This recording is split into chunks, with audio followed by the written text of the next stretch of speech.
মেয়েদের জন্য প্লাজো পায়জামা বা ধুতি সালোয়ার পরা ইসলামী শরিয়ার দৃষ্টিতে নিষেধ কিনা, খুবই গুরুত্বপূর্ণ এবং জীবন ঘনিষ্ঠ একটি প্রশ্ন।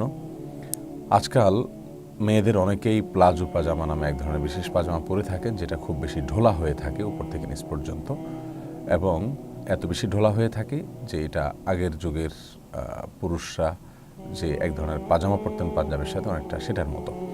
তো এই প্লাজো পাজামা পরা জায়েজ আছে কিনা, এবং সেই সাথে ধুতি সালোয়ার বা ধুতি পাজামা বলতে আরেকটা পাজামা আছে, একটা সালোয়ার আছে মেয়েরা ইউজ করেন, যেটা দেখতে কিছুটা ধুতির মতো, নিচের দিক থেকে অনেকটা সংকীর্ণ করা আর উপর দিক থেকে ঢোলা, দেখতে কিছুটা ধুতির মতোই লাগে। তো এই দুটি পোশাক আমাদের মা বোনদের জন্য, মেয়েদের জন্য, মুসলিম মেয়েদের জন্য পরা জায়েজ আছে কিনা।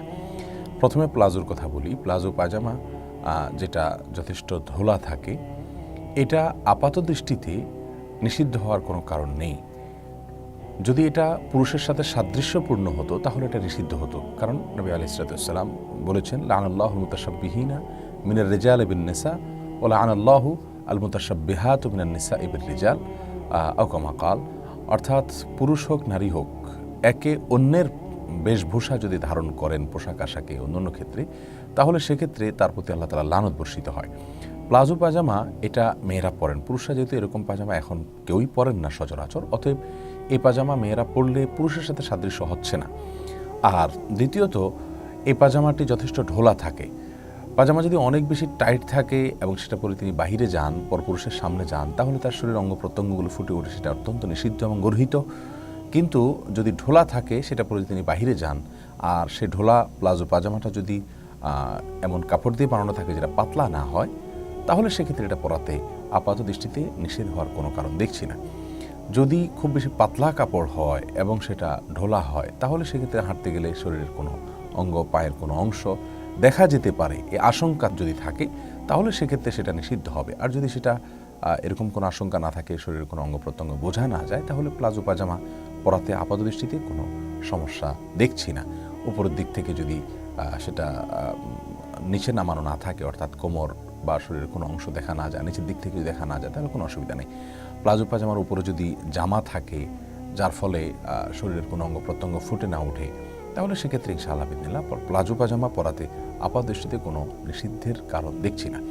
আমরা অনেকেই নতুন কিছু বের হলে সেটাকে মনে করি ইসলাম বিরোধী বা হারাম। মূলত ইসলামের কোনো বিধিনিষেধ যদি তাতে লঙ্ঘিত না হয়, কোরআন সুন্নাহর কোনো নির্দেশ যদি লঙ্ঘিত না হয়, তাহলে সেটা হারাম হওয়ার কোনো কারণ নাই।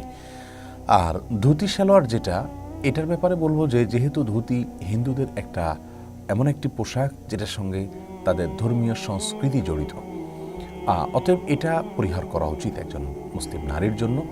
কারণ রাসূল করিম সাল্লাল্লাহু আলাইহি সাল্লাম বলেছেন, মান তাশাব্বাহা বিকওমিন ফাহুয়া মিনহুম। যে ব্যক্তি কোনো জাতির সাথে সাদৃশ্য গ্রহণ করবে, সে তাদের অন্তর্ভুক্ত হবে। বিধায় হিন্দুদের সাথে, মুশরিকদের সাথে পোশাক আশাকে তাদের ধর্মীয় সংস্কৃতি বহন করে এমন পোশাক আশাকের সাথে সাদৃশ্যপূর্ণ পোশাক আশাক পরা একজন মুসলিমের জন্য অনুচিত। যদিও ধুতি মেয়েরা পরে না, হিন্দুদের মধ্যে পুরুষরা পরে, অতএব ধুতি সালোয়ার যেটা আমাদের মেয়েরা পরছেন, সেটা হুবহু হিন্দু মেয়েদের সাথে সাদৃশ্য হচ্ছে না, হিন্দু ছেলেদের সাথে সাদৃশ্য হচ্ছে। তাহলে এখানে একে তো ছেলের সাথে সাদৃশ্য হচ্ছে, পুরুষের সাথে সাদৃশ্য হচ্ছে, আবার হিন্দুর সাথে সাদৃশ্য হচ্ছে। অতএব দুটি বিষয় বরং এখানে চলে আসে, যার কারণে এই ধুতি সালোয়ার আমাদের অ্যাভয়েড করা উচিত।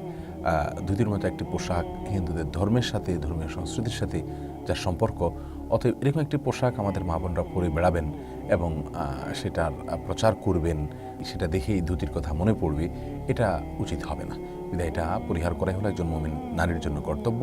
আর প্লাজো পায়জামা যে শর্ত বলেছে, সেই শর্ত সাপেক্ষে যদি হয়, খুব বেশি পাতলা না হয়, শরীর অঙ্গ প্রত্যঙ্গ যদি বোঝা না যায়, নিচের দিক থেকে যদি খুব বেশি শর্ট না হয়, এবং উপরের দিক থেকে যদি নামানো না থাকে, তার উপরে যে জামা থাকে স্বাভাবিক পাজামার মতো পরা হয়, তাহলে প্লাজো হওয়াতে তাতে কোনো নিষিদ্ধের কোনো কারণ দেখছি না।